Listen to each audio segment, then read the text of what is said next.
adjoint, coordonnateur des secours d'urgence, Madame la Présidente du CICR, Mesdames et Messieurs les directrices, directeurs et secrétaires généraux d'organisations internationales, Mesdames et Messieurs les ambassadrices et ambassadeurs, Mesdames et Messieurs, le Taoiseach va nous rejoindre dans quelques instants. J'ai prévenu qu'on allait commencer. Le 7 octobre dernier, un groupe terroriste, le Hamas, a mené une attaque massive contre Israël et commis des crimes d'une gravité exceptionnelle contre sa population. Plus de 1400 personnes sont mortes, 239 otages sont toujours aux mains du Hamas. Nos premières pensées vont évidemment aux victimes de l'attaque du Hamas, à leurs familles et parmi elles de nombreux Français. Je sais que plusieurs d'entre vous ont aussi de nombreux ressortissants. Face au terrorisme, notre unité, notre détermination, notre compassion sont entières et les otages doivent être libérés immédiatement et sans condition. Lorsqu'il a attaqué Israël, le Hamas a pris la responsabilité d'exposer les Palestiniens à de terribles conséquences. Aujourd'hui, ce sont les civils de Gaza qui souffrent. Près d'1,5 million de personnes ont été déplacées, des milliers sont mortes, ont été blessées. Et au malheur des Israéliens s'ajoute désormais celui des Palestiniens. Et nous ne pouvons pas nous y résoudre, parce que toutes les vies se valent et parce qu'il n'y a pas, pour nous qui portons des valeurs universelles et humanistes, de double standard.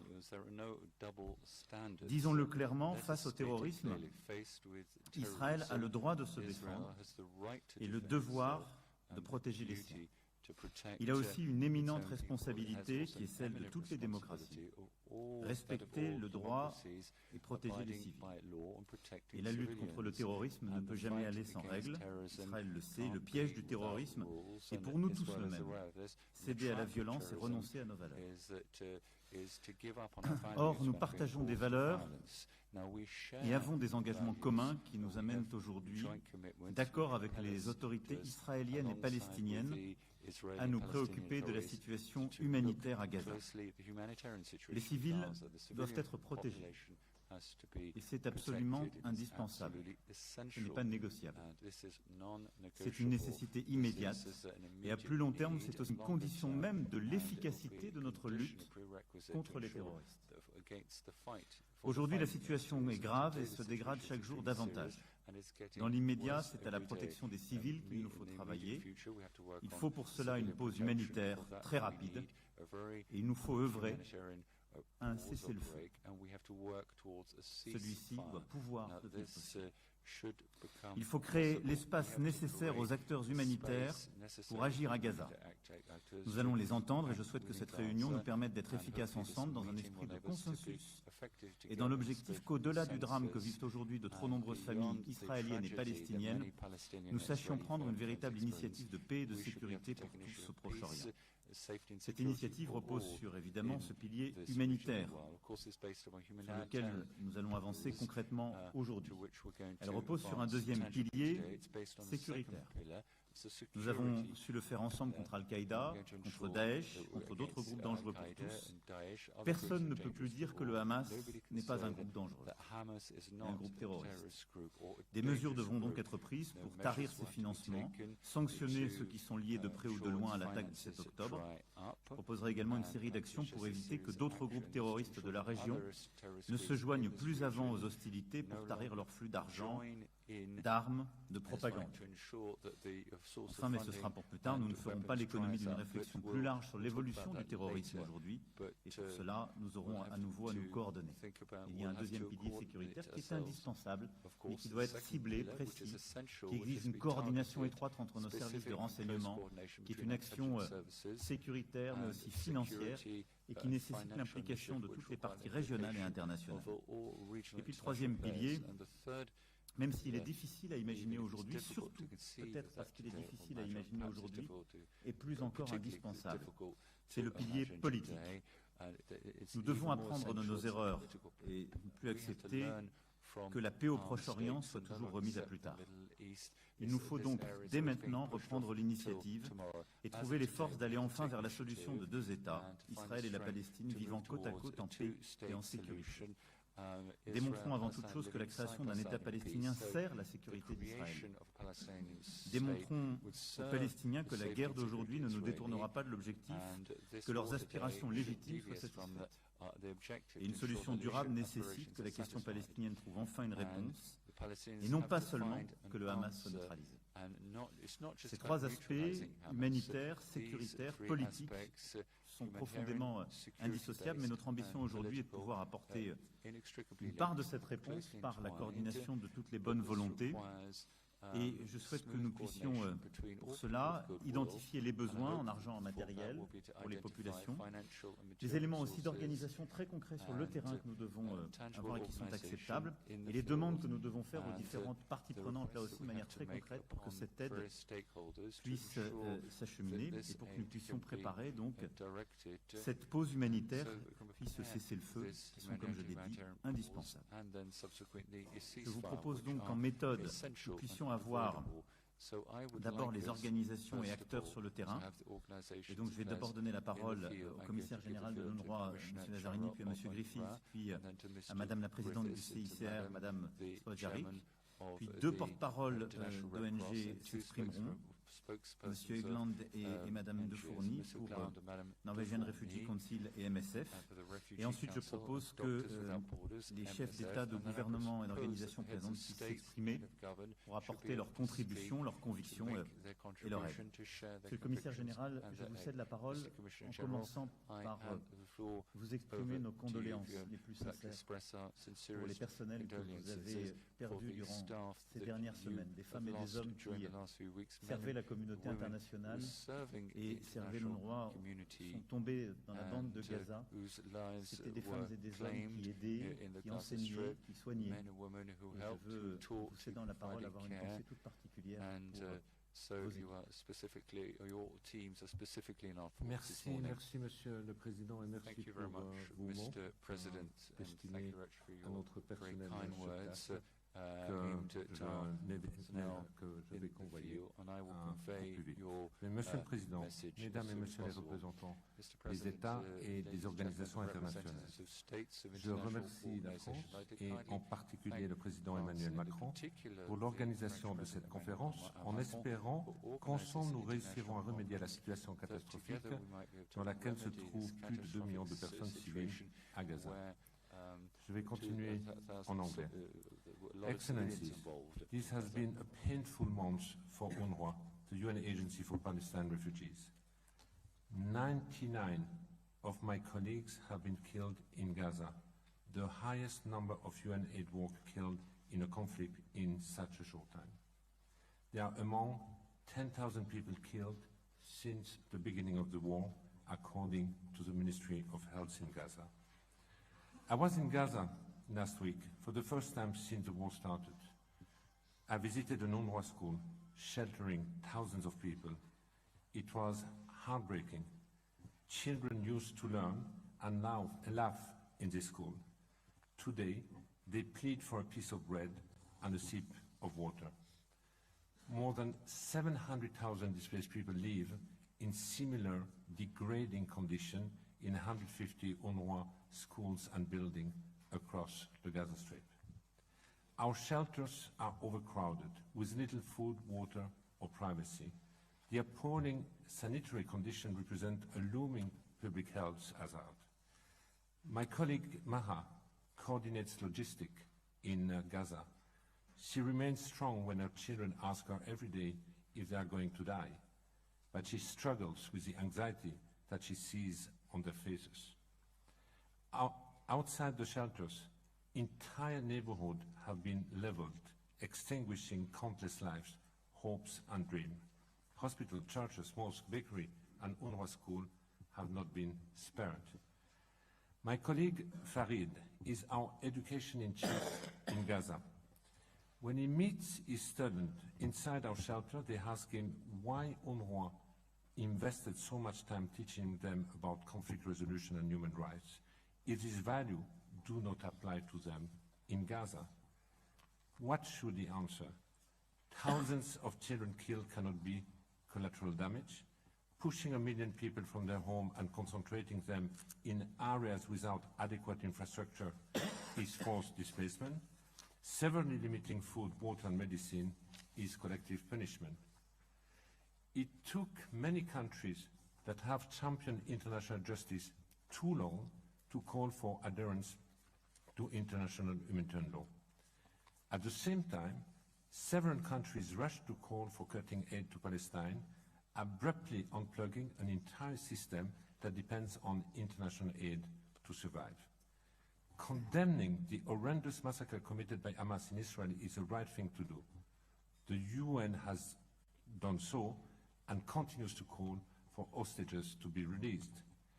This cannot, however, justify a war that disregards international humanitarian law and promotes dehumanizing rhetoric. References to Palestinians as, and I quote, terrorists, human animals, and people to be erased is unconscionable and demonstrates a startling lack of empathy. It poisons the hope of any shared future and fuels anger and resentment in the region and beyond. Monsieur le Président, I'm deeply concerned about the potential spillover of the conflict beyond the Gaza. In the West Bank, military incursion by the Israeli forces and settler violence have caused record high death toll among Palestinians. The West Bank is boiling, and if we wouldn't have Gaza today, all our attention would be on the West Bank. And meanwhile, the Lebanese-Israeli border experiences regular exchanges of fire and civilian casualties. So, Monsieur le Président, I'm seeking your urgent support for, first, an humanitarian ceasefire, along with strict adherence to international humanitarian law. Civilian and civilian infrastructure, including UN facilities hosting displaced people, must be protected and accessible to humanitarian assistance everywhere in Gaza at all times. Second, we need a meaningful and continuous flow of humanitarian aid, including fuel. The volume of aid coming in through Rafah blatantly is inadequate. All crossings should be open, in particular crossing points with Israel like Kerem Shalom. But humanitarian aid alone will not cover the needs of people in Gaza. It must be complemented by the private sector and the restoration of municipal services like water and waste management. We must reopen commercial lines so shops and retailers can replenish their stocks. And third, UNRWA still needs funds. I thank the country that announced new contribution in the past weeks. However, our core budget remains underfunded.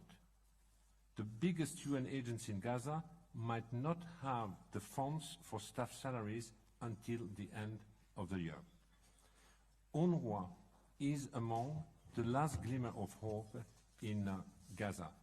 5,000 staff continue to run clinics, distribute bread and water, and provide psychosocial support in our shelters. We cannot take the risk to discontinue our services. I implore your governments to remain generous and ask those that have excluded the agency from their contribution to reconsider.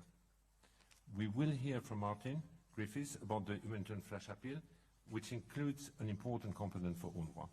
Finally, we have to consider the day after. We must step back from the brink of a spillover before it's too late. A genuine prospect of Palestinian statehood is critical, as you said, Mr. President, to stabilize the region. It is in the interest of all, including Israel, to find a solution that allows Israeli and Palestinians to live in peace side by side. As an humanitarian and development partner, UNRWA will do all it can for the civilian in Gaza. Thank you. Merci beaucoup. Thank you. Thank you very much. Martin Griffiths. Over to you, Mr. Martin Griffiths. Thank you very much, Mr. President.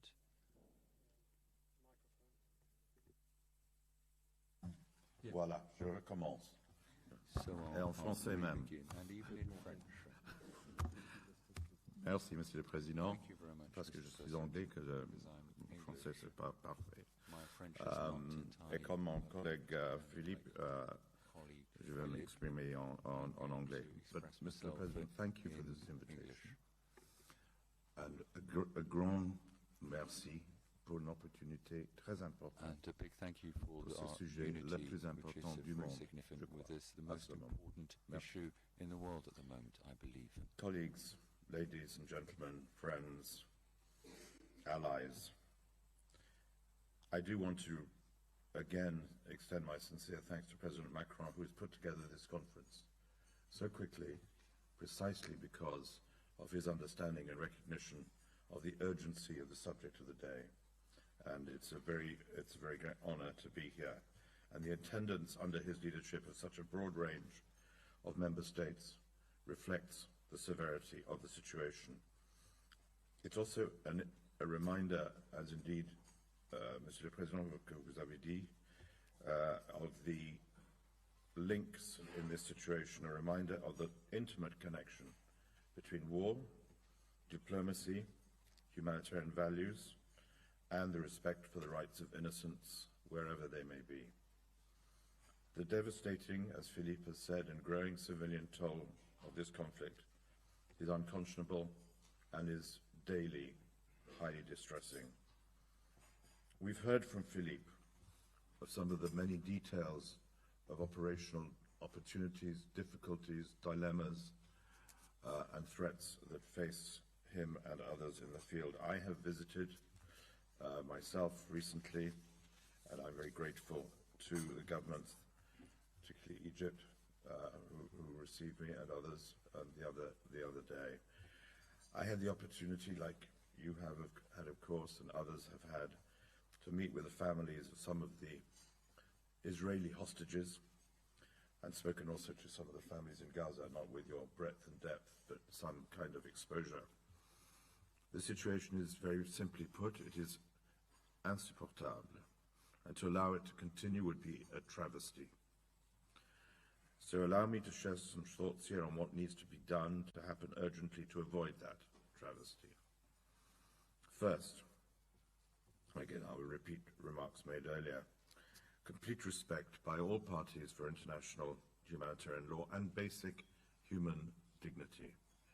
This means, among many other things, that civilians must be protected, their essential needs met wherever they are and wherever they decide to be.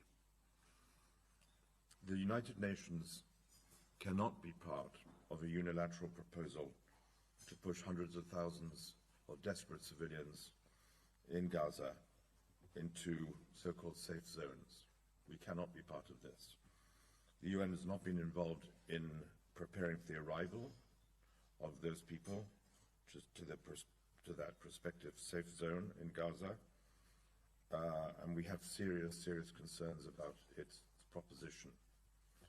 Concerns about the safety of civilians in safe zones, something the United Nations has some historical experience of course. Concerns about the safety also depend on agreement between all the parties to those zones. Concerns that satisfactory conditions do not exist anywhere in Gaza, or either in one place to support adequate shelter, food, water, sanitation, and health for such large numbers, and concerns regarding the protection of civilians elsewhere in Gaza. All of these militate against these ideas which are being discussed about the safe zones. Number two, we must be allowed to get essential supplies and humanitarian relief, including fuel. We're still waiting for agreement on fuel into Gaza safely, without impediment, reliably, and at scale. And the modest number of trucks, as Philippe has said, that we have so far managed to get in, and we're grateful for the intense negotiations that have been taking place daily and nightly. Egypt, of course, Israel, the United States, and the UN have managed to increase the number of trucks. But as we know, you have called it, I think, Philippe, at one point, a crumb for the people of Gaza. The number of trucks, I think we hit 100. We need 5 times that. And we need it without impediment, and we need it reliably, and we need it repetitively, and people need to be able to know that the truck will come tomorrow with the right goods. But I want to thank the government of Egypt at this point for facilitating access. Thank you very much. Via Rafah, and for consenting to host the UN at the El Arish airport, the humanitarian team which is on its way. But as you said, Philippe, we need more than one entry point. We need more, because if the needs of the people of Gaza are going to continue to increase as they do now, in the context of this military operation, one crossing point, 100 trucks will not do the business. Third, we need a humanitarian ceasefire. There has been a lot of debate, including with me, about the wording of this. But for me, it's very simple. It is cessation of fighting, the silencing of the guns for humanitarian purposes. There's been a lot of discussion about the value of pauses, and I'm not one to deny the value of pauses, but that is not the same as a ceasefire, as you mentioned also, Mr. President, which provides a sense of continuity to allow precisely for the revival of services, the entry of the private sector, and the possibility of the people of Gaza to breathe and consider that they will have a future. This must be our objective and must be our priority. Monsieur le Président, as desperate and appalling as the situation is in Gaza, and as Philippe said, if we didn't have Gaza, we would be noticing what's happening in the West Bank. It is also a warning. It's a warning that we cannot lose sight of the deteriorating situation in the West Bank. Incidents of violence, as you have said, against Palestinians are growing, the worst they have been in years. And most importantly, perhaps this is my main message, it is a warning that we cannot allow a regional escalation of this war. We are already seeing the signs of such an escalation in exchanges and fire and words between Hezbollah and Israel. We have seen the signs in rockets fired from Yemen, my old place of work, towards Israel. We have seen the signs of massive protests around the world in all our countries. And everywhere we see the rise of anti-Muslim, anti-Semitic sentiments, rhetoric, and acts of violence, both virtually and in the real world. War indeed is a virus that always wants to expand. And the current conflict is a wildfire that could consume the region, that could spread, and that we will think these have been the good days when we see what may happen tomorrow.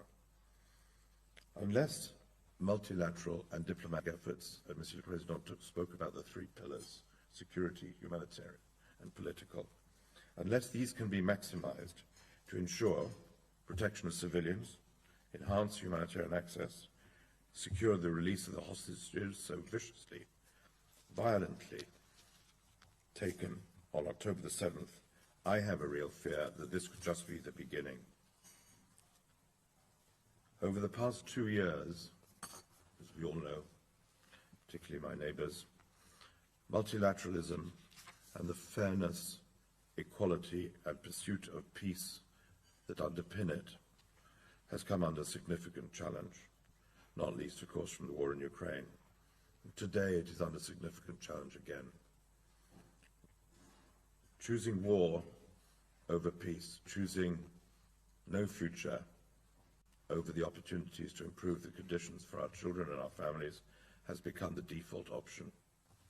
It is now that we are at the time of the greatest challenge that we must defend and act upon our common principles built up over many years to make the pursuit of peace trump the default position of war. Multilateralism and committed diplomacy must be the vehicle through which we find a solution for the Palestinian people.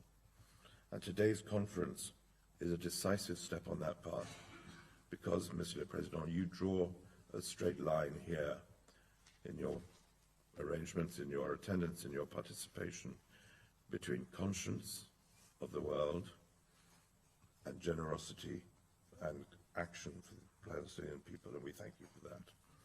And finally, of course, like you, I want to thank UNRWA and my friend Philippe for what they're doing on the front lines and what they have always done on the front lines for the Palestinian people. UNRWA is the thin line between tragedy and safety, between slaughter and humanity. UNRWA has other agencies, and we will be hearing from them, and we're here present. But we mourn the loss, that intolerable loss of UNRWA personnel and their families, often killed at home with their families, and the pressures upon those who remain operational. 5,000 staff you spoke of in Gaza, displaced, in desperate danger, with losses in their own families, is a remarkable tribute to the humanity that is the basis of this conference. Thank you, Philippe, and merci, Monsieur le Président. Merci beaucoup, Monsieur le Secrétaire Général adjoint. Je passe maintenant la parole à la présidente du Comité international de la Croix-Rouge. Monsieur le Président, Excellences, Mesdames et Messieurs, les souffrances dont le monde a été témoin à Gaza et en Israël sont intolérables. De trop nombreuses vies, y compris celles d'enfants, ont été prises. Les ravages de maisons, les traumatismes profonds et répétés, les otages toujours retenus captifs et leurs familles vivant depuis lors dans l'angoisse. Il est difficile de supporter l'idée même que cette situation humanitaire catastrophique dure depuis déjà un mois et il est inacceptable qu'elle dure plus longtemps. Le droit international humanitaire est l'outil le plus complet et le plus adapté dont nous disposons pour assurer la protection des civils et s'engager dans la voie à la désescalade du conflit en cours. J'appelle la communauté internationale à veiller à sa mise en œuvre effective. Mr. President, ladies and gentlemen, and dear colleagues, the immediate imperative is to save lives and preserve humanity. Rapid and sustained humanitarian access and supplies are desperately needed. Critical services like healthcare, water, electricity, and communications must be immediately restored in Gaza as a life-saving priority. In Gaza, the ICRC has more than 100 staff who remain working amid the violence, and we have pre-positioned life-saving supplies, and recently, through the Rafah crossing, we brought in medical supplies and a new team, including surgical and weapon contamination experts. But stocks are running out, and our surgeons now lack anesthesia and even gauze to treat burn victims. We are ready to rapidly scale given the vast needs, but we need to be able to regularly bring in large volumes of stocks and have the necessary access and safety guarantees. The ICRC is working to support communities in Gaza, the West Bank, and Israel, including through our partners, the Palestine Red Crescent Society, the Magen David Adom, and other members of the movement, and notably the Egyptian Red Crescent, to support their essential emergency service work. Humanitarian workers in Gaza and Israel have showed incredible courage and dedication. Tragically, as we have heard, medics, also from the MDA and PRCS, as well as UN and other humanitarians, have been killed while working to help others. I pay tribute to them and call for the urgent protection of all civilians, including humanitarian and medical personnel and hospitals, in line with international humanitarian law. The role of a neutral intermediary has proven valuable to meet humanitarian needs. Through our dialogue with the parties, the ICRC has offered practical assistance and at critical moments. On Monday, we accompanied ambulances transporting patients in need of urgent medical care from Al-Shifa Hospital in Gaza City to the Rafah border. As a trusted neutral actor, the ICRC also facilitated the 2 hostage release operations. We continue to call for the immediate release of hostages and remain committed to facilitating any further release and to visit the hostages.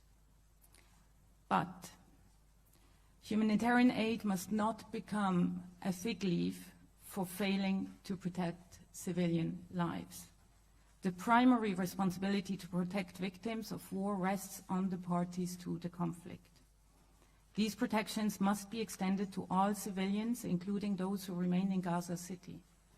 The north is unlikely to be completely emptied of its population, and not all of its buildings can be considered military targets. It is urgent to start preparing for the return to the north for the hundreds of thousands of families displaced. Respecting IHL now will have a substantial and positive impact. In the West Bank, the deadly violence against civilians continues to escalate, and these people cannot be forgotten, and their needs and protection must be addressed. Without immediate restraint on both sides, we are heading for an even deeper humanitarian disaster and perpetuating cycles of violence. We cannot accept absolute hostility to the point of dehumanization of the other side. With each passing day, the possibility of finding a way back to a dialogue and the political solution dwindles. We must try not only to reduce human suffering, but also to preserve a minimal space in which to agree on something that is not achieved through military means, but through political discussions. I urge states to use their influence to ensure IHL is fully respected and implemented. The Geneva Conventions are practical. Killing civilians and ill treatment are prohibited. The wounded and sick must be cared for, protected and respected. People detained must be treated humanely and with dignity. Hostage-taking is prohibited and hostages should be immediately released unharmed. Civilian infrastructure that people depend on to live, including electricity and water networks, must not be targeted.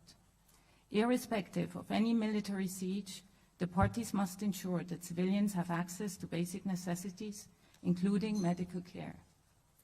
We are confronted with a catastrophic moral failing, one that the world must not tolerate. I urge you to take concrete political steps to ensure a sustained humanitarian space, protect the special role of neutral actors such as the ICRC, provide adequate funding, and to urge respect for the practical implementation of the laws of war. Thank you. Merci beaucoup, Madame la Présidente. Je donne maintenant la parole à M. Egland, secrétaire général de Norwegian Refugee Council. Thank you very much, Mr. President. Excellencies, we are many non-governmental organizations here today, and we have one united message to you. We cannot wait a minute more for a humanitarian ceasefire across Gaza for all of the civilian population there. We cannot wait a minute more for a lifting of the siege, which is collective punishment of 1 million children. This night and this morning we got new desperate appeals from our aid workers on the ground. We all have colleagues on the ground. Many of them are fleeing for their lives, and they're fleeing for their lives in the north, in the center, and in the south of Gaza, because there is no safe spaces. And what they say is, we've run out of fuel for generators, we've run out of fuel for water pumping, we've run out of fuel for the basic necessities. We do not have water, we do not have food, we cannot take it a minute more. So we need the ceasefire, we need lifting the siege, and we need to agree that a short-lived force is not enough. Just like some relief to a corner of Gaza for some people is not enough. Too many children have died. Our collective starting point here today is that we all condemn the horrific massacre of innocent Israelis on the 7th of October. No one do not unite in the condemnation of that, nor is there anyone not calling for the immediate release of the Israeli hostages unharmed. So we have now to be able to unite on lives being of equal value in Gaza. Without a ceasefire, without the lifting of the siege, and without an end to indiscriminate bombardment and warfare, the hemorrhage of human lives will continue. As member states of the United Nations, as signatories to the Geneva Conventions, it is your collective responsibility to uphold international humanitarian law. And it is very clear that the law is being violated on our watch by both sides. Everything is indiscriminate. The humanitarian access has to be, as Philippe, Lazzarini and Martin Griffiths said, general. We have to have over all of the border crossings so that we can reach all of the population, including those trapped in the north. 240 housing units, 240,000 housing units have not been destroyed. We know, because my organization, NRC, is coordinating the shelter cluster in Gaza. It will be an impossible rebuilding job. I meant there by saying, if we leave today without agreement on a ceasefire, on the lifting of the siege, of a release of the hostages, and collective diplomatic efforts to start the peace process, we will have failed humanity. Thank you. Merci beaucoup, M. le Secrétaire Général. Je donne la parole maintenant à Mme le Président de l'ESF. Monsieur le Président, merci beaucoup. Je parle au nom de Médecins sans frontières en concertation avec les ONG ici présentes et celles qui n'ont pas été invitées. Le constat, vous le connaissez, des bombardements incessants, un carnage, amplifié par le fait que la population ne puisse s'enfuir, amplifié par une aide humanitaire au compte-gouttes et une restriction massive des biens de première nécessité. Sauver des vies, c'est d'abord épargner les vies qui restent. De quelle vie parle-t-on? Nous parlons des blessés qui souffrent le martyre et resteront estropiés à vie. Des femmes qui accouchent tous les jours, des malades chroniques en sursis sans traitement, des survivants traumatisés. Nous parlons de tous les enfants, des enfants orphelins, des enfants blessés sans parents qui deviennent une catégorie à part entière dont il faudra s'occuper à l'avenir. Nous parlons des secouristes. Beaucoup sont déjà morts et nous vivons chaque heure dans l'angoisse d'apprendre la nouvelle de nouveaux décès. Nous parlons des médecins, des infirmiers exténués qui travaillent jour et nuit dans des hôpitaux aujourd'hui désignés comme des cibles militaires qui ne peuvent ni se reposer ni avoir de lieux sûrs pour abriter leur famille. Le travail des secouristes est de chercher les blessés au cœur du conflit et de les amener à l'arrière, en sécurité. Aujourd'hui, il n'y a pas de zone sûre à Gaza. 30% des personnes qui ont été tuées l'ont été dans le sud, là où le gouvernement israélien leur avait dit de se mettre à l'abri. Ce qui est proposé à la population aujourd'hui, ce sont de faux couloirs humanitaires, de fausses zones sécurisées. Les demandes d'évacuation des hôpitaux sont irréalistes et dangereuses. Le système de santé est au bord de l'effondrement, or le nombre de blessés et de malades est tel que leur prise en charge se fait et ne pourra se faire que dans les hôpitaux existants, qui pourront être renforcés par des hôpitaux de campagne. L'aide arrive au compte-gouttes, sa pénurie est organisée. La proposition récente d'une petite zone humanitaire procède de la même logique de restriction. On a besoin que le terminal de Rafah soit plus ouvert, que des points de passage ou du côté d'Israël.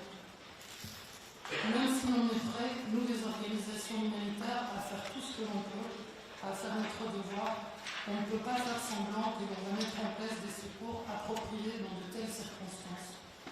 Déployer des secours au milieu des hostilités est un non-sens. Il faut que les bombardements cessent ou que la population ait le droit de se réfugier dans des zones sûres. Ce que nous voulons, c'est la garantie que les hôpitaux soient épargnés des bombardements tant qu'ils abriteront des blessés et des malades. La liberté de pouvoir sortir de Gaza, ceux qui le souhaitent, la possibilité d'acheminer de l'aide à la hauteur des besoins. Nous ne voulons pas de discussion technique sur l'acheminement de filets d'aide sous les bombes, de postes actifs, une heure par-ci, une heure par-là. Ce que 700 organisations issues des sociétés civiles de 70 pays veulent, c'est un cessez-le-feu immédiat, condition sine qua non pour organiser et maintenir des espèces d'humanité qui ne soient pas des trompe-l'œil. Je vous remercie. Merci beaucoup. Avant de donner la parole maintenant à la présidente de la Commission européenne, au secrétaire du gouvernement du Conseil, je crois qu'il y a un consensus qui se dégage quand même très nettement de quelque chose qui vient d'être retenu.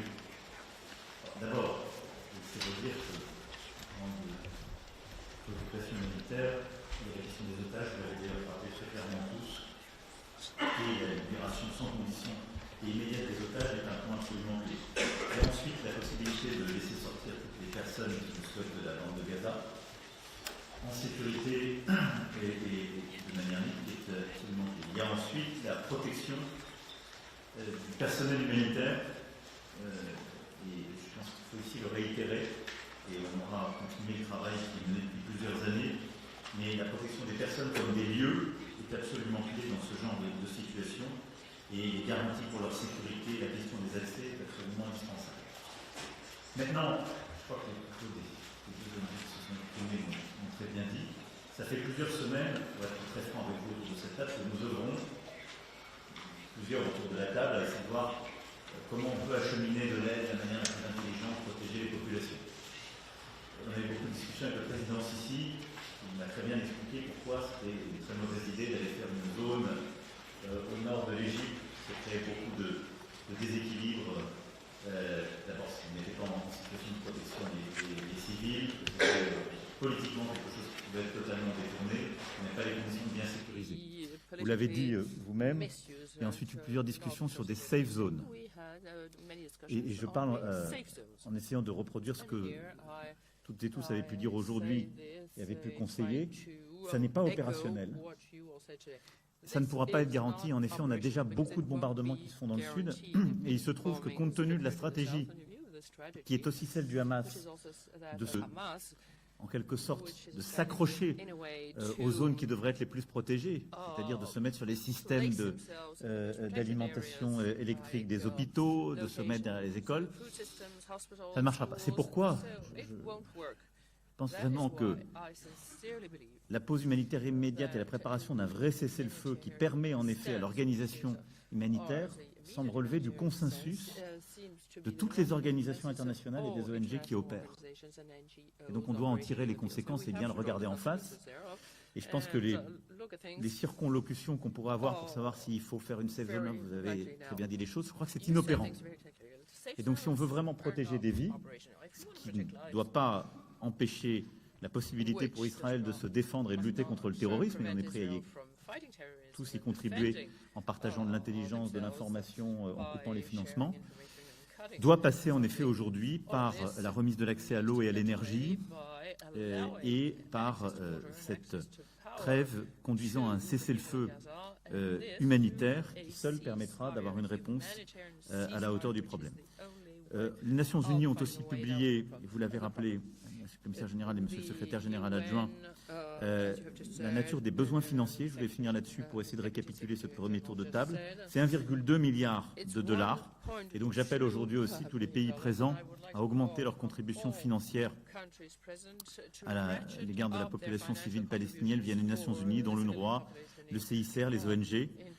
Depuis le 7 octobre, la France a annoncé 20 millions d'euros d'aide humanitaire supplémentaire et nous allons porter cet effort à 100 millions d'euros pour 2023 Donc c'est une manière de lancer les choses. Pour finir, je voudrais saluer aussi, ils vont s'exprimer, mais les différentes initiatives qui ont été lancées par plusieurs autour de la table. Le parachutage sur Gaza de matériel de santé par la Jordanie, la mise en place d'un hôpital de campagne par les Émirats arabes unis, le projet de corridor maritime proposé par le président chypriote, le pont aérien qui a été mis en œuvre par la Commission européenne, l'initiative égyptienne pour soigner les blessés. J'appelle également votre attention sur le déploiement de moyens maritimes et médicaux français, ainsi que notre mobilisation pour accueillir les blessés et les enfants gravement malades.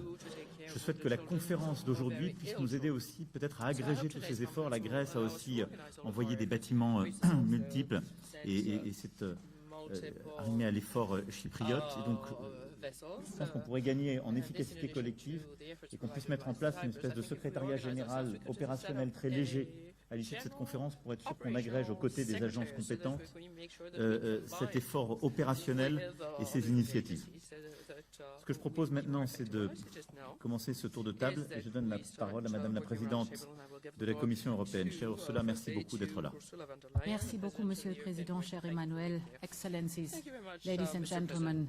Indeed, we all condemn the massacre by Hamas on the 7th of October. We all call for the release of hostages, and we all have to protect and save civilians in Gaza.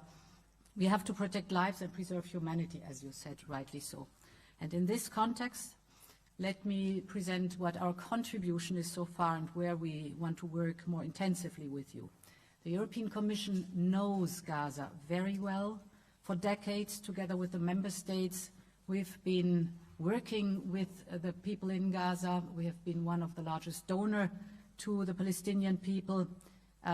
This includes, of course, UNRWA, Monsieur le Commissaire Général. So these very close ties that we have established to the people of Gaza pay off, of course, today because this increases the possibility to coordinate and to answer to the needs. We have started as European Commission to immediately work on these humanitarian assistance to the people of Gaza.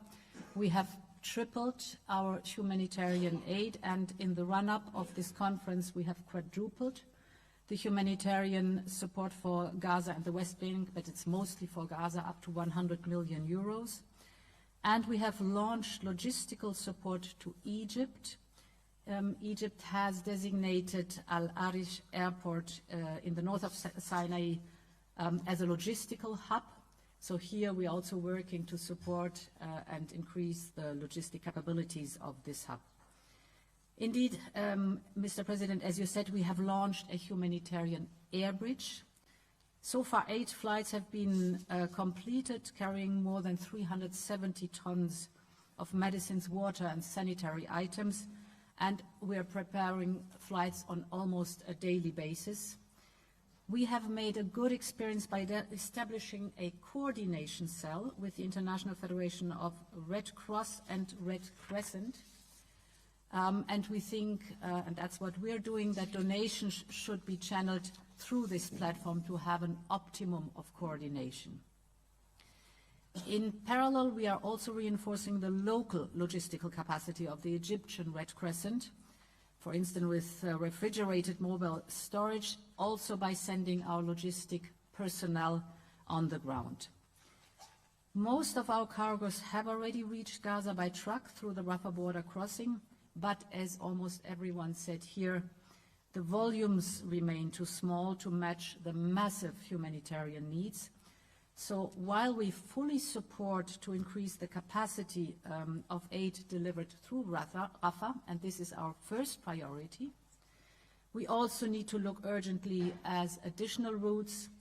So it was called more than one entry point. And this is why we very much welcome and work very closely with President Nikos Christodoulidis from Cyprus to establish a maritime corridor. I think this would guarantee a sustained, a regulated and a robust flow of aid. Mr. President, you will certainly detail, so I don't have to prolong my comments here, but full support from the European Commission with all the logistics and the possibilities that we have. We will, of course, continue to help evacuate injured Palestinians who received medical assistance in Egypt. This includes also providing medicines and medical equipment to Egypt. This humanitarian effort goes hand in hand with the work to avoid a spillover in the region, and therefore we are also working to give strong support to the region. On Tuesday, I discussed with King Abdullah of Jordan during his visit to Brussels a new economic and financial package to further strengthen Jordan. And I discussed with President Al-Sisi also how Europe can work and strengthen, intensify the partnership that we have with Egypt, a whole comprehensive package here. This is for the immediate, but also the mid and the long term, to stabilize the region and to stabilize the most important actors in the region also. Finally, Mr. President, on your third pillar, we also think that as we have to deal with the urgency of today, we must make the effort to think about tomorrow, how to break the current spiral of violence, and how hope can be reestablished between Israelis and Palestinians. For that, they need a political perspective, and this perspective is the two-state solution. And to work here intensively on this one, of course, it's Israelis and Palestinians who will, in the very end, have to agree on a way forward. But we, as a part of an international effort, must also contribute in very close coordination with our friends and partners. Thank you very much, Mr. President. Merci beaucoup, Madame la Présidente. Je passe la parole au Président de la République de Chypre, Nikos Christodoulides. Dear colleagues, let me first of all congratulate Emmanuel for the initiative, which it takes place at a very critical juncture in this alarming crisis that takes place in Cyprus' immediate neighborhood. It also comes at a moment of deep concern about the humanitarian situation in the Gaza Strip. We all share a collective responsibility to convert our concern into concrete action by finding effective solutions to address this urgent need. Of course, without losing sight of the commitment of reviving the political horizon for a viable two-state solution. At the bilateral level, I mean, Cyprus is the closest EU member state in the region, and it's a country with excellent relations with all its neighbors. We are proceeding with one of the most sizable humanitarian assistance packages that Cyprus has ever dispersed towards the World Program, towards the ICRC, towards UNRWA. Let me focus on our specific proposal for a Cyprus Maritime Initiative to provide continued, rapid, safe and unhindered flow of humanitarian aid in a pragmatic and effective manner. We have developed a comprehensive proposal for the establishment of a sustained, secure and regulated one-way maritime corridor from Cyprus exclusively for the transfer of humanitarian aid to Gaza. Prior to providing very briefly a step-by-step presentation of the proposal, I want to put in context the vital proximity of Cyprus to Gaza, which is approximately 200 nautical miles away from Cyprus coast. Now, very briefly, the first step relates to the transfer and gathering of humanitarian assistance to Cyprus. The operations center will be the city of Larnaca, which hosts both a port and an international airport, as well as the Cyprus Center for Land, Open Seas and Port Security, which is a state-of-the-art port and maritime security excellence center, in addition to the Joint Coordination Search and Rescue Center, which is in Cyprus, and now we have representatives for 33 countries there. Following the terrorist attack, they came in Cyprus and were working together. The capacity in the designated Cyprus port for storage of up to 100,000 tons of humanitarian assistance in secure depots and the transport of up to 2,000 tons per vessel. The second step relates to the inspection and the inventory listing of the assistance. The list of assistance materials arriving in Cyprus are inspected by a joint committee and the Customs Office, which maintains a set regulated procedure for the export of materials. The third step is the loading on the landing vessel. Full inspection procedures prior to loading is carried out by a designated joint committee, and we discussed this with all parties concerned, including Israel.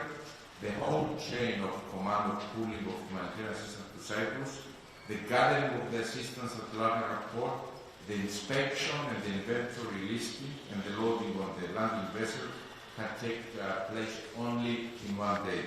The fourth step is the sailing to the South Gaza Strip. The sailing of the landing ship or the transport vessel will be accompanied by a frigate or warship from participating countries, starting from the Larnaca port.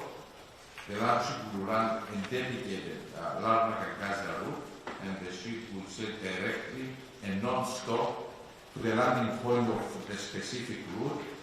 According to the discussion that we had with all interested parties, an area that was identified as the southwest coast of Gaza. The fifth step is the unloading and the receiving the assistance for distribution to Palestinian civilians.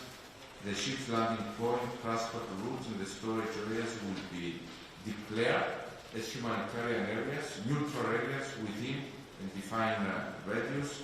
The landing point, representatives of the United Nations and agencies such as UNRWA, the ICRC, and we foresee the Palestinian Authority, of course, will be control, inspection, transport, storage, and distribution of the aid.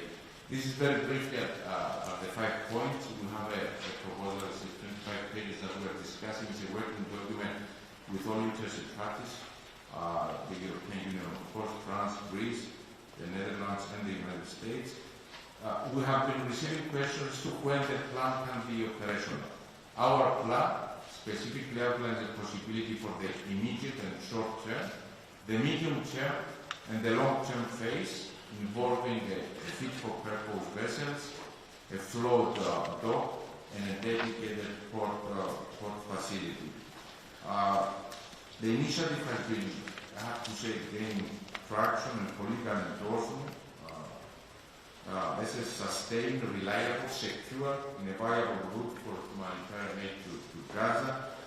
I encourage you to look very closely. We are here to discuss concretely. We designate a special team in Nicosia. We are already in contact with the Commission, with France, with Greece, and other countries, and we stand ready to work with all of you in serving this humanitarian goal. Thank you. Merci beaucoup, Monsieur le Président. Je passe la parole au Premier ministre de la République hellénique, M. Kyriakos Mitsotakis. Merci, Monsieur le Président. Start by thanking President Macron for hosting today's conference, which unfortunately is taking place against a backdrop of an escalating humanitarian crisis in the region. We deplore the loss of life of innocent civilians. First thoughts are with the families of the victims, as well as the families of the hostages, and of course we're deeply concerned with the escalation on the ground in the past days. I would like to thank in particular all the humanitarian agencies on the ground and to express my condolences for the loss of life of those who have put their own life at risk in order to save others. Greece, together with Cyprus, is a country in the immediate neighborhood, and we stand ready to contribute to any effort for the alleviation of the suffering. We have already sent a first shipment of humanitarian assistance by air to the Belarus airport, given the proximity of Greece to Sinai. We will stand ready to play an important role in this newly established air corridor that could provide assistance very quickly in order for this assistance to enter Gaza from the south. We've also discussed extensively with Cyprus our contribution to the idea of a sequel. We very much support what was said by President Griffiths in terms of providing humanitarian assistance to Gaza at an increased volume which only a ship can provide. The secret proposal is well thought out. The most difficult aspect is to identify a proper landing zone in Gaza, in southern Gaza, to establish the necessary port infrastructure, and of course to ensure the safety of the route between the cooperation of all actors involved. If these preconditions are met, Greece would stand ready to provide naval assets to assist with this project, and would be looking to all involved actors to help us with possible logistics, especially those who know the geography of the area in much more detail. I will not repeat the positions of Greece when it comes to the overall conflict. This is not a time or a place to do so. Let me just conclude, Mr. President, by repeating what you said. The necessity to start discussing now about a possible political solution to this conflict, which eventually would be the only possible way to ensure a lasting peace in the area. Palestinian statehood is a precondition for a long-term peace in the region, and the two-state solution the only possible avenue that we can pursue in order to get that result. Thank you very much. Merci beaucoup, Monsieur le Premier ministre. Je donne la parole maintenant au Premier ministre de l'autorité palestinienne.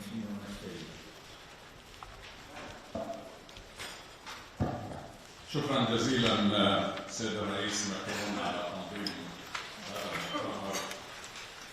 Kindly allow me to speak in Arabic. بدون أدنى شك حضور الكرام ونحن نشكركم على تلبية هذه الدعوة. في هذا الوقت القصير أتقدم بجزيل الشكر والتقدير لمؤسسات الأمم المتحدة على الدور الذي تقوم به لإغاثة شعبنا وأهلنا في قطاع غزة. سيد الرئيس، الحضور الكرام، كم فلسطيني يجب أن يقتل حتى تقف الحرب؟ هل 6 أطفال كل ساعة كافي؟ هل 4 نساء تقتل كل ساعة كافي؟ هل 10,000 قتيل في 30 يوم كافي؟ أكثر من ما قتل في أوكرانيا في 530 يوم؟ هل جرح 25,000 إنسان كافي؟ قد يموت بعضهم بسبب قلة الدواء. هل شهر بلا دواء أو ماء أو كهرباء أو مأوى كافي؟ هل تدمير 240,000 وحدة سكنية كافي؟ سيد الرئيس ماكرون، الحضور الكرام، طريق الآلام عند الشعب الفلسطيني لم تبدأ ب17. طريق الآلام عند الشعب الفلسطيني عمرها 75 سنة، في مخيمات اللجوء وفي الشتات وفي الضفة الغربية والقدس وتحت الحصار والحرب في قطاع غزة. واسمحوا لي أن أضع الأمور في نصابها ضمن المبادئ التالية. أولا، الدفاع عن النفس هو ليس أن تحتل دولة أراضي دولة أخرى.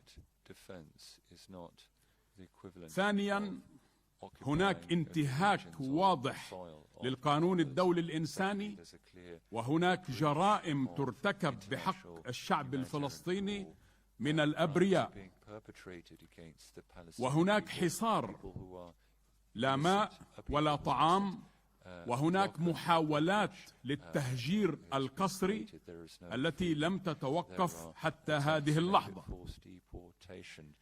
وهناك أيضا من يعتقد أنه قد ينتصر على دم الأطفال.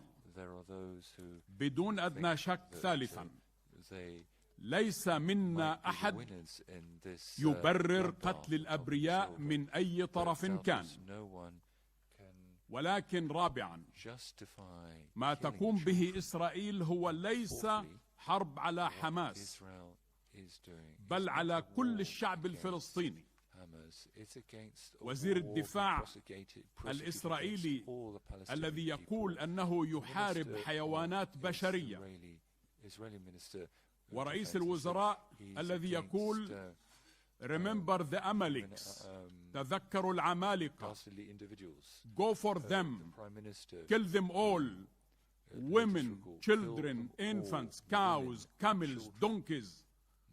And that's what Prime Minister Netanyahu has been calling his soldiers to do. أيضا سيد الرئيس 350 فلسطيني قتلوا في الضفة الغربية منذ بداية هذا العام، ومنذ أكتوبر 7 قتل في الضفة الغربية 142 فلسطيني.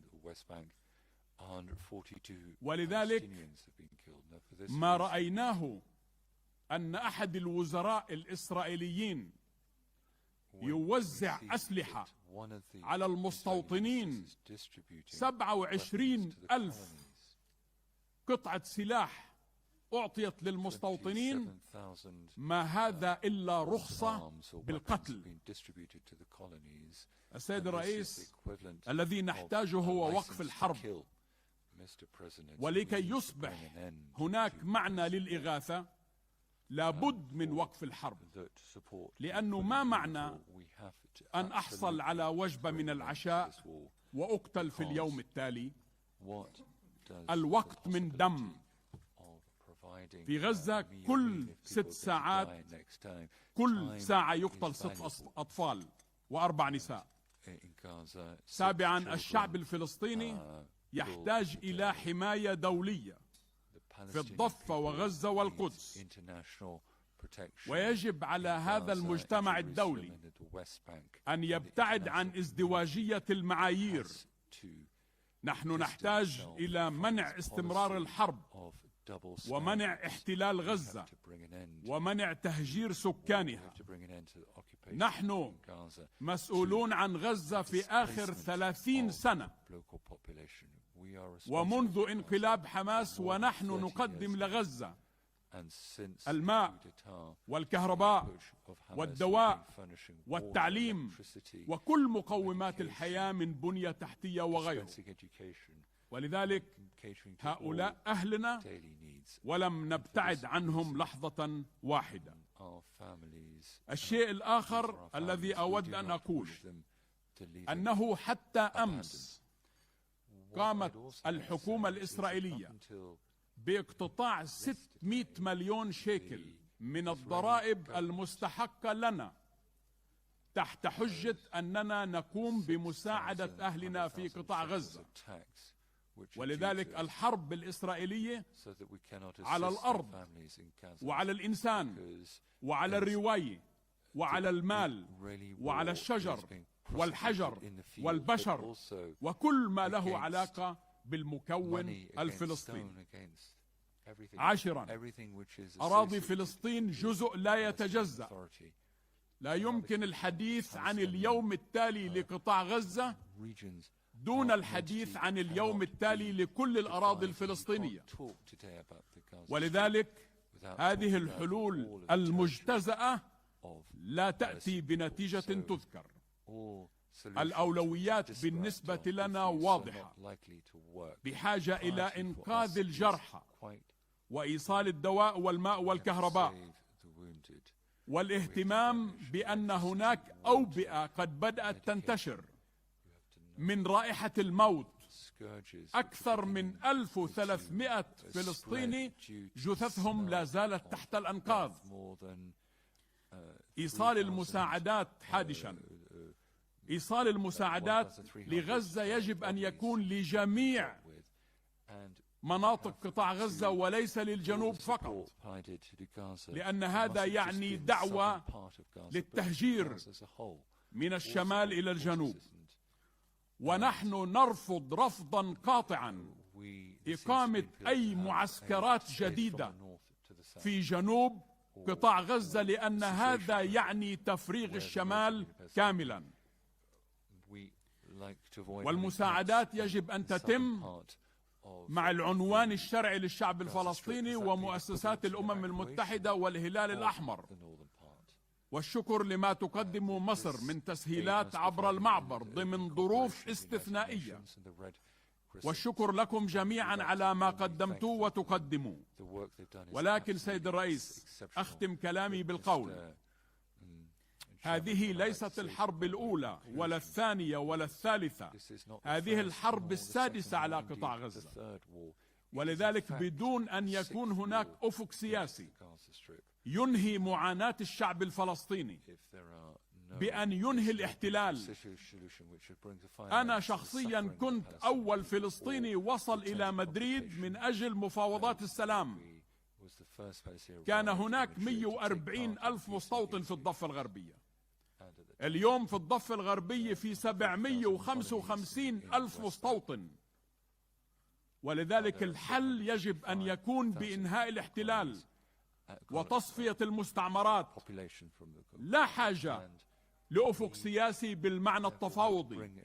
هناك حاجة إلى أن يقول المجتمع الدولي أن حانت ساعة الوقت لكي يتم إنهاء هذا الاحتلال، وتضع الأمم المتحدة برنامج لإنهاء هذا الاحتلال. نحن في الختام سيد الرئيس، آمل أن يخرج من هذا المؤتمر بصوت واحد أننا جميعا نريد لهذه الحرب أن تتوقف. وعندما يتم الحديث عن اليوم التالي، ليس فقط اليوم التالي في غزة، اليوم التالي لكل الأراضي الفلسطينية. ونحن نعلم أنه سيكون هناك اليوم التالي في إسرائيل أيضا. ولذلك المحاكم الدولية يجب أن تقف وقفة واضحة لمحاكمة المجرمين، والقانون الدولي الإنساني يجب أن لا يتجزأ. وإذا كنا نحن هنا على هذه الطاولة حماة القانون الدولي الإنساني، فلا بد لنا من إجراءات توقف هذه الجرائم التي ترتكب بحق الشعب الفلسطيني. سيد الرئيس، شكرا مرة أخرى على إضافة هذا المؤتمر. نحن هنا الضحية، ونحن هنا الذين يحق لنا أن ندافع عن أنفسنا. وحق الدفاع عن النفس لا يعطي أي إنسان الحق باحتلال أرض آخرين. وشكرا.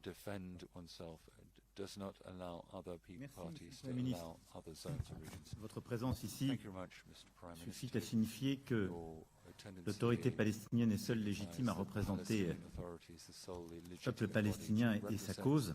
Le Hamas savait très bien ce qu'il faisait le 7 octobre dernier. Et sa condamnation claire vaut aussi distinction de ces points.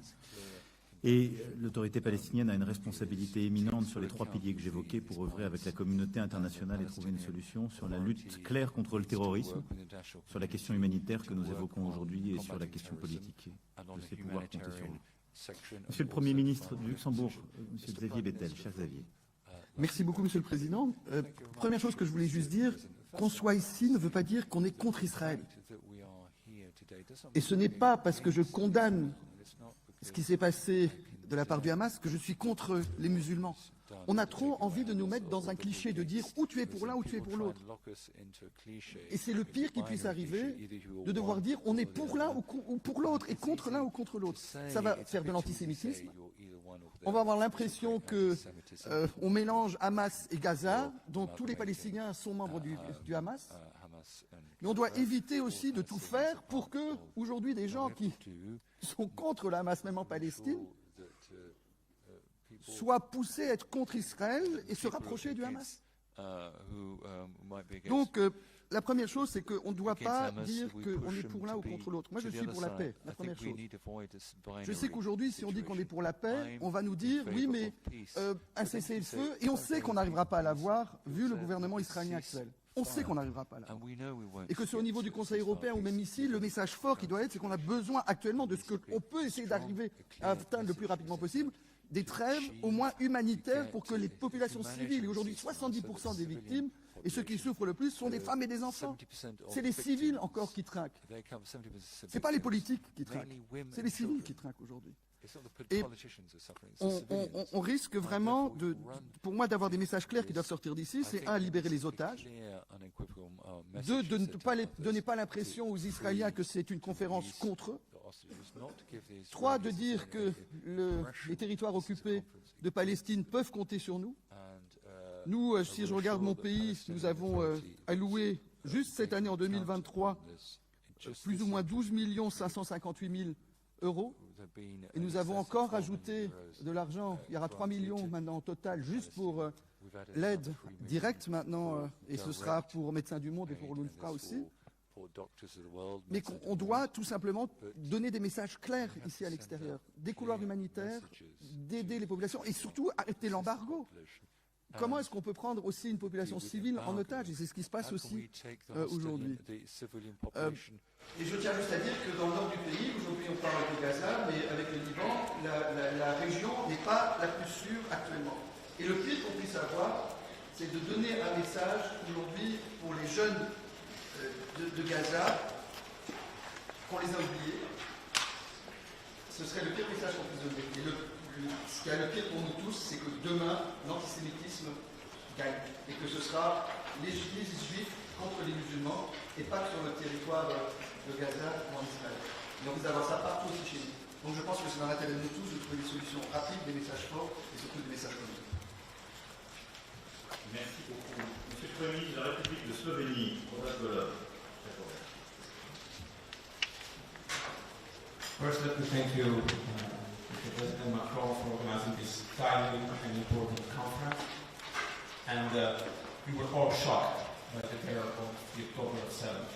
We were all shocked by the hostage being taken, and we called many times for their immediate and unconditional relief. But today, our hearts cry for children of Palestine. I want to stay very clear. I want to echo the words of the UN Secretary General saying that what we're facing and witnessing now in Gaza is not just a humanitarian crisis. It is a crisis of humanity. The bombing and shelling that we can see is in no proportion with the right of self-defense. And it's a violation of international humanitarian law. By having said that, it is quite obvious that unless there is immediate humanitarian ceasefire, all the efforts of the humanitarian staff, all their sacrifices, or their losses of life in Gaza will be in vain. Let's not forget about that. So we want to give full recognition to all the NGOs, to the UNRWA, to Red Cross and Red Crescent for what they are doing in Gaza on the ground. But it will not be enough unless there is immediate cease of fire, humanitarian cease of fire, and immediate lift of the siege. If we are able to come up out of this conference with this one voice, asking for that, it will be a huge, huge win for humanity. It will not be against one or the other side. It will be a win for humanity. Slovenia is not a big nation, so we cannot do much in terms of military or any other kind of efforts. But what we can do is that we first, immediately, increased by 6 times our support to UNRWA. And today we pledge another double of our funds to the United Nations organizations. This is how we can show that what we say is what we mean. And let's act together, and let's act immediately. Merci beaucoup, Robert. Je donne la parole au Taoiseach, Premier ministre de l'Irlande, cher Leo Varadkar. Bonjour, Monsieur le Président, pour votre travail ainsi pour la population civile de Gaza et merci pour l'opportunité d'être ici aujourd'hui avec vous. Je vais vous continuer en anglais. Thank you very much for the opportunity to speak here today, and my thanks to President Macron for the initiative and for the leadership and balance that France has shown since the current phase of this terrible conflict began on October 7th with Hamas's terrible terrorist attack on the Israeli civilians. I want to begin by paying tribute to the agencies and NGOs that remain active in supporting the people of Gaza in most difficult circumstances, including UNRWA and the ICRC, and my condolences on the very large number of colleagues and friends that you've lost in this conflict. These are real heroes. The situation we've heard described confirms what we already knew, that is that the humanitarian situation in Gaza is grave, deteriorating, and there's a high risk of escalation in the West Bank and in Lebanon. It's a crisis on a scale that is almost unimaginable. Over 2 million people, half of them children, facing desperate shortages of basic essentials they need to sustain life: water, shelter, food, medicines. Hostages should be released without precondition, and foreign nationals should be allowed to leave. In my parliament yesterday, deputies expressed their particular horror at the large number of Palestinian casualties, especially the 4,000 children reported to have been killed so far. It's very important that we, as the international community, discuss how we can help, but the most important thing now, and the number one priority, has to be a humanitarian ceasefire, to be observed by all actors, and our insistence that humanitarian law should be observed, and failure to do so can't be inconsequential forever. Double standards will lead to no standards if not checked. The protection of civilians must be our main concern, and we must all hold to the principle that Palestinian lives and Israeli lives are of equal value. We need to get aid to those who need it most, and make sure that those who provide the aid are safe. Ireland is providing an additional 10 million for UNRWA, an additional 3 million for OCHA, and we will make a further contribution before the end of the year. Finally, colleagues, there can be no peace nor security for Israel without justice for the Palestinian people. 75 years of war, displacement, dispossession, and terrorism teach us that. It can only come about through dialogue, through diplomacy and politics, however difficult or unimaginable that may seem today. But from Ireland, we know that peaceful coexistence and indeed partnership is possible, even after a long period of conflict. And we, as the international community, need to do all we can to support any initiative and new peace process that can bring people away from their weapons and back to the table. Merci beaucoup. Je passe maintenant la parole au président du Conseil européen, M. Michel. Merci, Monsieur le Président, de cette initiative. Vous avez parfaitement dressé dans l'introduction les 3 points que nous avons utilisés par l'engagement humanitaire, la question sécuritaire, la lutte contre le terrorisme et les politiques avec la paix. Quelques points simplement pour indiquer que le Conseil européen, qui rassemble les 27 chefs d'État et de gouvernement, est uni et soudé sur quelques points absolument essentiels. Bien sûr, nous condamnons l'attaque immonde, ignoble qui a été menée par le Hamas, l'organisation terroriste, contre Israël et sa population. Et bien sûr, nous exigeons que les otages soient libérés sans condition et le plus vite possible. Dans le même temps, le Conseil européen soutient le droit d'Israël à se défendre. Et ça a été dit par beaucoup, je veux le dire avec force, il ne peut pas y avoir de double standard. Ça veut donc dire que le droit de se défendre doit s'exercer en lien avec le droit international et le droit international humanitaire. Chaque vie compte. L'Union européenne considère que la protection des civils doit être dans notre ADN. Je voudrais aussi, comme d'autres l'ont fait avant moi, rendre hommage à l'engagement des Nations Unies, des agents des Nations Unies qui payent un lourd tribut dans le cadre de ce conflit extrêmement grave, et remercie aussi les autres organisations internationales qui ont témoigné. Et le témoignage, nous le connaissons, nous avons les yeux ouverts. On voit bien qu'il y a une situation à Gaza qui est absolument désastreuse sur le plan humanitaire. C'est notre responsabilité collective d'être sincèrement engagés et mobilisés. Et c'est le sens de l'appel pour des pauses humanitaires, pour des corridors humanitaires. Je salue comme d'autres le travail très opérationnel qui est mené par beaucoup autour de cette table, singulièrement vous, cher Président Macron, en lien avec Chypre, avec la Grèce, par exemple, pour les corridors maritimes, pour les mobilisations afin que l'aide puisse être réellement délivrée. Ça montre bien que au-delà des discours, il faut effectivement des solutions opérationnelles pour faire en sorte que les médicaments, la nourriture, l'eau, l'ensemble des équipements de première nécessité puissent arriver aux populations qui en ont besoin. Dire aussi deux mots encore. Un, pour dire notre soutien pour l'Égypte, notre soutien pour la Jordanie, pour les pays de la région en général. On a pu parler beaucoup avec le président Sisi et avec ses équipes. On comprend parfaitement la situation de l'Égypte et vous pouvez compter sur le soutien dans toutes ces dimensions de l'Union européenne. Il y en a de même pour la Jordanie et pour d'autres pays dans la région. Et puis un point encore, ça a été parfaitement dit par vous et par d'autres, Monsieur le Président. Nous savons que nous voulons la paix et la sécurité. Mais nous savons aussi que la sécurité n'est pas suffisante pour obtenir la paix. Seule la paix est la meilleure garantie de sécurité. Et c'est pour ça que l'on ne peut pas renoncer. On doit être mobilisé pour la solution à deux États. Et pour ça, il y a des paramètres indispensables, plusieurs paramètres indispensables. L'un d'entre eux, c'est le soutien à une autorité palestinienne légitime et crédible. Et cher Premier ministre, vous êtes exprimé il y a quelques instants, vous pouvez compter sur l'Union européenne pour ne pas baisser les yeux, pour ne pas relâcher la pression. Nous allons continuer à vous soutenir et à soutenir tous les efforts pour faire en sorte que vous puissiez être en mesure de travailler avec nous et avec d'autres pour qu'il y ait réellement un plan de paix pour la région. C'est notre objectif commun doit être un État d'Israël sûr, un État d'Israël qui dispose du droit à la sécurité et à l'existence, à côté d'un État palestinien qui est aussi en mesure d'offrir davantage d'espoir à son peuple.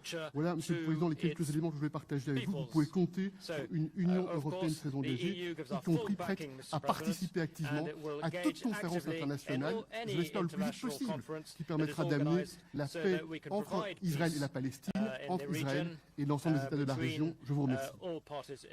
Merci beaucoup, Monsieur le Président. Je passe maintenant la parole au vice-président du Conseil des ministres, ministre des Affaires étrangères de la République italienne, Antonio Tajani.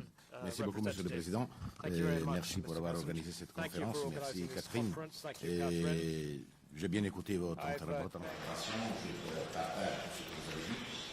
La responsabilité de ce qui se passe aujourd'hui, malheureusement, est de Hamas, qui est une organisation de terroristes. Il ne faut pas dire que Hamas représente les Palestiniens. Les Palestiniens sont autre chose.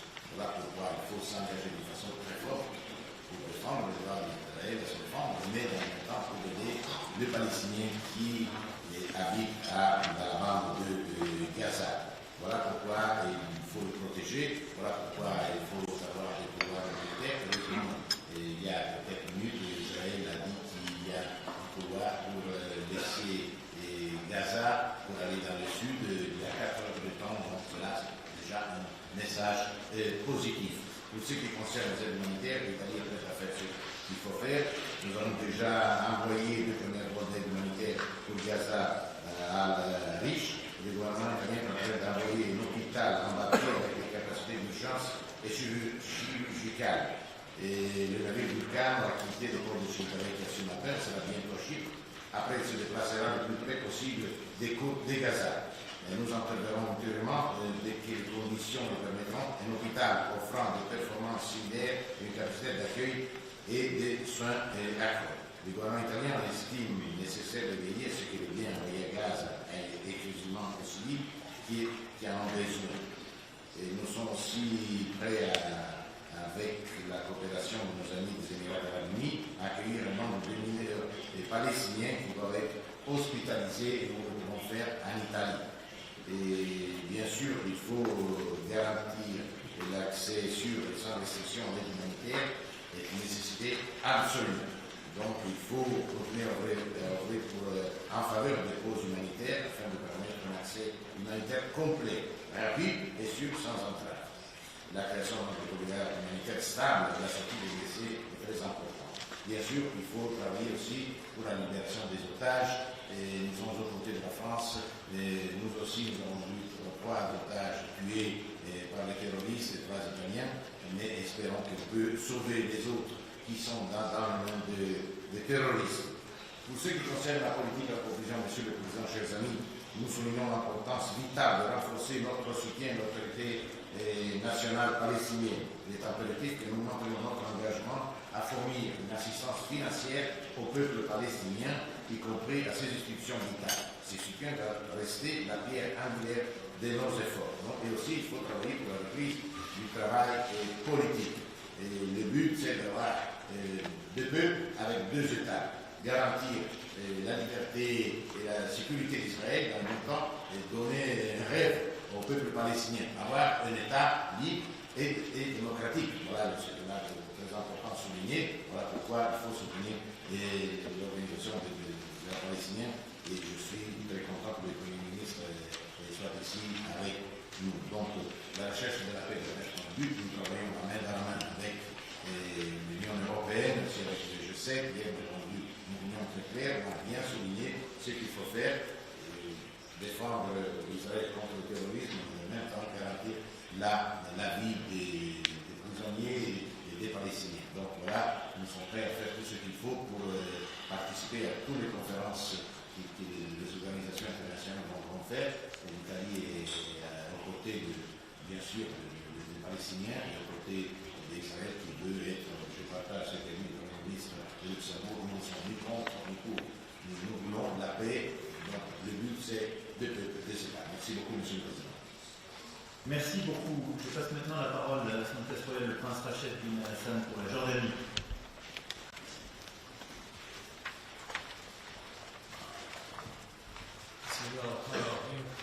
Mr. President, Your Excellencies,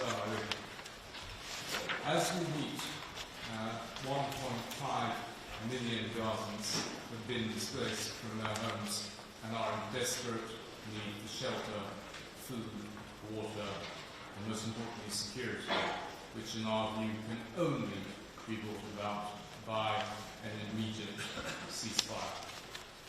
The world can't continue to stand by and let this humanitarian catastrophe continue to unfold. On His Majesty King Abdullah's instructions, Jordan has taken action both by land and by air to attempt to deliver urgently needed humanitarian supplies to the people of Gaza and to Jordan's field hospital, which has been serving Gazans since 2009 and continues to do so in increasingly challenging and dangerous circumstances. Additionally, the Jordanian Hashemite Charitable Organization is working to coordinate with the Jordanian Armed Forces and international and local partner organizations to prepare to dispatch much additional needed aid to Gaza. As we speak, there are 45 tons of aid in the air organized by the Hashemite Charitable Organization for UNRWA on the way to El Arish, and Jordanian trucks are queuing at the Jordanian border to provide much needed assistance to the West Bank. But even here, they are not permitted to enter, and there are deliberate obstacles and delays to them being able to do their vital work in support of UN partners. Jordan is ready as an additional hub to expand assistance in collaboration with the international community, especially as a few moments ago Mr. Lazzarini identified that Kerem Salem is an alternate and viable point for aid to enter. I would remind at this point it is also less than 2.25 hours from the Jordanian border. So, as with the Cypriot initiative, there are options for aid to enter from more than one point, much needed aid. However, these efforts all continue to be beset by multiple obstacles, and the totality of the relief and medical assistance that our Palestinian brothers and sisters need remains woefully insufficient. Ladies and gentlemen, this desperate situation is not sustainable and it can't continue, and it's the duty of the international community to ensure the sustained and uninterrupted delivery of humanitarian aid, fuel, and I would re-emphasize again fuel and fuel because of the important need, food, medicines, and medicines to the Gaza Strip, while ensuring, and I reiterate, that the situation does not further deteriorate in the West Bank. Before this crisis, Gaza received 508 trucks a day, covering, in our estimation, less than a quarter of its total need. So going back to that number should not be should not be the benchmark in the current circumstances. The new reality needs to extend beyond that considerably. To ensure that the aid is provided to meet the requirements of those on the ground, we again encourage all organizations to work closely with UNRWA to identify the needs in Gaza and meet them in coordination with the international community. And I would also remind many of the donors that purchasing local medical equipment and humanitarian aid in the region, when available, is far more cost-effective than loading it into planes and sending it halfway across the world, where the cost of transport and the fuel for those planes costs more than the cargo of the plane itself. This is another area that Jordan is willing to assist in. Finally, the world's action should not be limited to addressing the humanitarian situation alone. The people of Palestine, like any other people in the world, have a right to live a life of dignity and peace. And the only path to this safe and secure future for the Palestinian people is through a meaningful and just political process that can deliver a sustainable and lasting peace on the basis of the two-state solution. It remains imperative and incumbent upon all of us to stop their suffering now and make that future possible. Mr. President, thank you very much for the opportunity and for hosting us today. Merci beaucoup.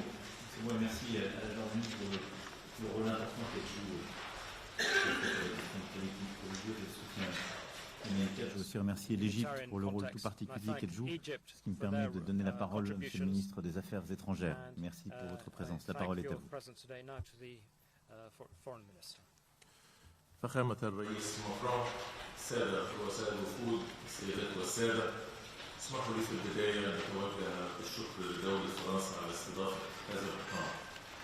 لقد تبنت مصر منذ بداية الأزمة في 7 أكتوبر موقفا واضحا يدين كافة أشكال استهداف المدنيين، إلا أن ما آل إليه الصراع العسكري في غزة منذ ذلك الحين من قصف واستهداف عشوائي من قبل إسرائيل المدنيين الفلسطينيين قد أودى بحياة ما يزيد عن 10,000 مدني نصفهم من الأطفال، وحصار وتضييع وتشريد وتهجير مليوني مدني فلسطيني من أراضيه ومساكنه. وأقول إن فتح نعمة آمن لانتقال المدنيين إلى الجنوب ليس تطورا إيجابيا، بل استمرار للتهجير الممنهج والمخالف للقانون الدولي الإنساني.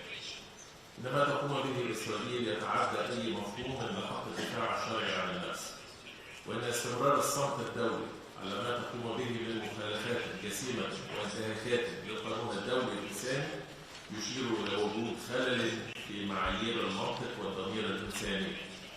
لقد أعلن المفوض السامي لحقوق الإنسان أن كل من حماس ودولة إسرائيل قد ارتكبتا جرائم حرب. ألم يحن للمجتمع الدولي أيضا أن يسمي الأمور بمسميات بها وأن يحمل كل من اقترف هذه الممارسات المشينة مسؤوليته. لقد ولد الصراع والقصف الإسرائيلي المتواصل لقطاع غزة وضعا إنسانيا كارثيا أأمل أن تتصدى له الدول المشاركة في هذا الاجتماع. فمن هذا المنبر أدعو المجتمع الدولي أن يعمل على الوفاء باحتياجات 2.5 مليون فلسطيني يعيشون مأساة حقيقية بدون مأوى أو طعام أو ماء أو كهرباء أو وقود أو منشآت صحية تم استهدافها. هل يستمر هذا الوضع حتى يسقط المزيد من الضحايا الأبرياء؟ لذلك أدعو المجتمع الدولي إلى إنهاء تلك الكارثة وحفظها، خاصة الدول المانحة، على تكثيف جهودها لدعم فلسطين غزة وتوفير كافة السبل للحفاظ على حقوقهم في الحياة على أرضنا، وخاصة إنه من المفترض فمنذ اندلاع هذه الحرب قد قدم الشعب المصري من خلال منظمات المجتمع المدني والحكومة المصرية مساعدات إنسانية تم إدخالها إلى قطاع غزة بلغت حوالي 5400 طن من المساعدات، وذلك رغم التحديات الاقتصادية التي تواجهه، بحيث لم تتعدى المساعدات المقدمة من مجموع أعضاء المجتمع الدولي هذه الكمية. إنما تم إدخال من مساعدات حتى الآن لا يخفي على الإطلاق احتياجات المدنية في غزة، كما أن الإجراءات المعقدة والمتعمدة التي تفرضها إسرائيل لإدخال المساعدات الإنسانية إنما تفاقم من الأوضاع المتدهورة في القطاع وتثير الشكوك حول أهدافها. لقد طلبت مصر بأهمية الوقف الفوري والمستدام لإطلاق النار، وننجد بكافة الممارسات التي تهدف إلى فرض أمر واقع جديد لإجبار الفلسطينيين على اللجوء ونقلهم برا وترحيلهم من أراضيهم، حيث بلغت أعداد النازحين في غزة ثلث عدد سكانها، وهذا في حد ذاته مخالفة جسيمة أخرى للقانون الدولي الإنساني. إنما ما نشهده في قطاع غزة يؤكد يقينا بأن تسوية الصراع الإسرائيلي الفلسطيني لم تتم إلا بناء على حل الدولتين وقرارات الشرعية الدولية، ولقد حذرت مصر من مغبة وصول الصراع إلى هذا النحو الخطير، وسعت في تواصلها المكثف مع مختلف الأطراف من أجل وقف السياسات الإحادية التي أشعلت النزاع، فلا يكفي مجرد التشدق لتأكيد حل الدولتين دون اتخاذ المجتمع الدولي أي إجراءات فعالة لتحقيق هذا الهدف.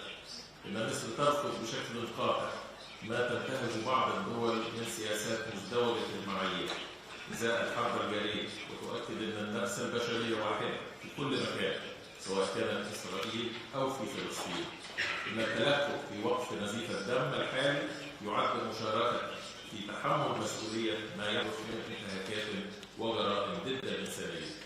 أخيرا، إن اللحظة التي يعيشها النزاع الإسرائيلي الفلسطيني لم تأتي من فراغ، فدوائر العنف المفرطة التي أصابت الشعبين الفلسطيني والإسرائيلي دون تمييز إنما هي نتاج سياسات الاحتلال وممارسته من ضم الأراضي وهدم المنازل والعمل على الفصل بين الضفة الغربية وقطاع غزة وتجاهل الحقوق الفلسطينية لأكثر من 70 عاما هو ما يحتم تضافر الجهود الدولية لإنهاء هذا الوضع المؤسف وتسوية الصراع على أساس حل الدولتين.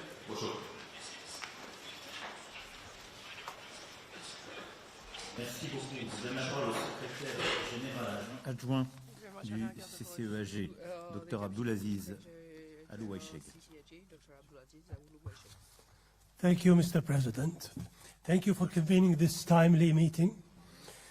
And the Gulf Cooperation Council, we fully support all the humanitarian efforts and objectives that have been expressed today. And long before this conflict, the GCC established a $1.6 billion program for Gaza. And over the past month, member states have committed additional funds and aid in kind to Gaza, and we plan to do more.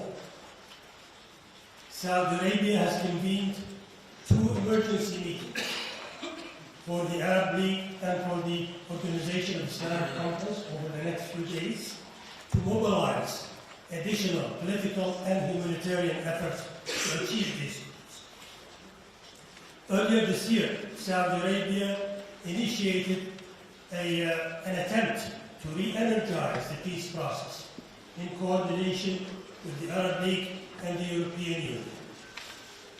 Mr. President, for all of these efforts to succeed, I join the calls made today by almost every speaker here for an immediate ceasefire with the objective to do the following.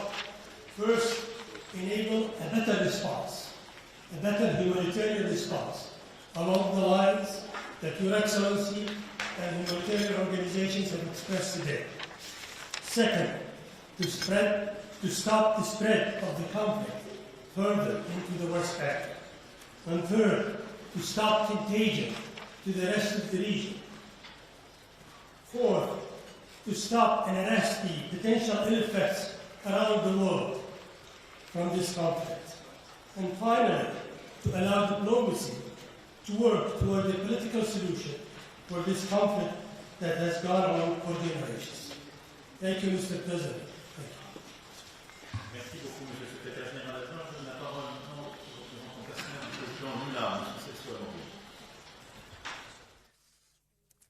Merci, Monsieur le Président. Thank you very much. I would like to praise your initiative for convening this meeting. President Lula's words, and I quote, "Innocents are called upon to pay the price for the madness of war." While I speak, we are still anxious about the exit of Brazilians from Gaza, which inexplicably continues to be prevented from leaving the region. International action in favor of the civilian population of Gaza is urgent. Brazil is contributing in the areas of food security and water sanitation in Gaza, including by contributions by members of the civil society, which are very much touched and emotioned by the situation. Having provided UNRWA with an accumulated $20 million US dollars between 2006 and 2016, we are determined to resume our engagement with the agency. A symbolic financial contribution to UNRWA is being issued immediately. A more substantial contribution will be worked out and announced soon. A humanitarian ceasefire is essential.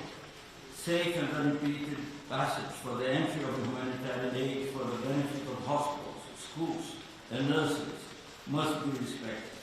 The passage of the wounded should be guaranteed. It is highly disturbing that almost 100 UN staff members lost their lives in Gaza. I reiterate Brazil's condemnation of the terrorist attacks against the Israeli people and the taking of hostages. However, such barbaric acts do not justify the use of indiscriminate force against civilians. The deaths of thousands of children is shocking. The word genocide inevitably comes to mind. This is not just a war between Hamas and Israel.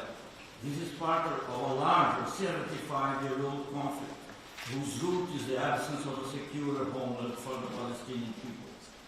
The recognition of a viable Palestinian state, living side by side with secure and mutually accepted borders with Israel, is the only possible solution.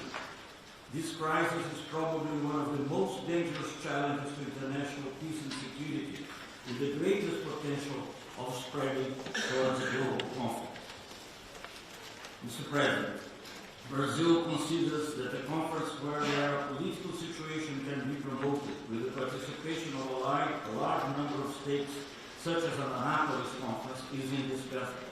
France might lead this process. I thank you very much. Merci beaucoup.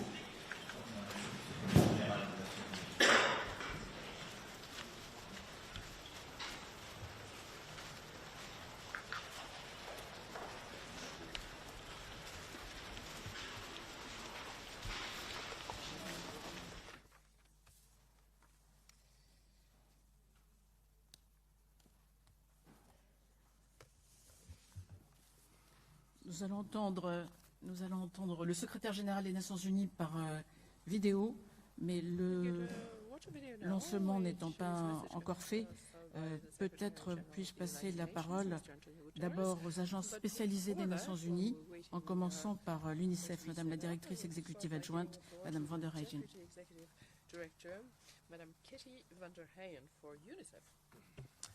Thank you, Madam President. And what can I say in 2 minutes, if I would love to take 1 minute to commemorate the civilian deaths of children that perished in Israel and Palestine, and our many UN colleagues that have perished during their duty. And according to the